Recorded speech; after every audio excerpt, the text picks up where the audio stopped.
मराठवाड्यामध्ये पावसाचा हाहाकार आपण पाहिला। अतिवृष्टी झाली आणि पूर परिस्थिती देखील पाहिली।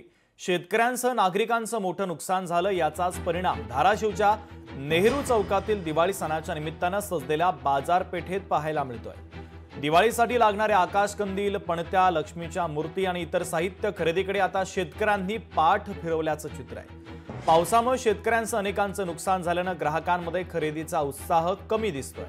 व्यावसायिकांनी मोठ्या अपेक्षेनं दुकानामध्ये माल भरला, मात्र खरेदीसाठी येणाऱ्या ग्राहकांची संख्या कमी असल्यानं व्यापारी आणि व्यावसायिकांमध्ये नाराजीचा सूर आहे। तर आर्थिक अडचणीमुळे खरेदी करण्याचा उत्साह कमी असल्याचं ग्राहक सांगतायत।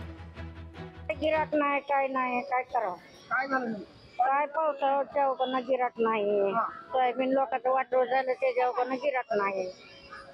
गिराकाला परिणाम आलाय, माल काय थोडा थोडा घेऊन बसला, काय करावं सांगा। नुसतं म्हणतात एवढं महागाई म्हणतात आणि पुढे ढगत जातात, काय करावं। मी 40 वर्षापासून कुंभार काम करतोय, पणत्याचा व्यवसाय करतोय, गणेश मूर्तीचा व्यवसाय करतोय। सध्या या वर्षी अतिवृष्टी झाल्यामुळे शेतकऱ्यांचा पण कल कमी आहे। आमचा व्यवसाय पण खूप नुकसान झालेला आहे।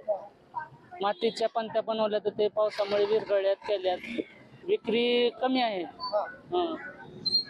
जास्त गिराईक नाहीये। दरवर्षीप्रमाणे यावर्षी गिराईक नाही, अतिवृष्टीमुळे गिराईक कमी आहे जरा।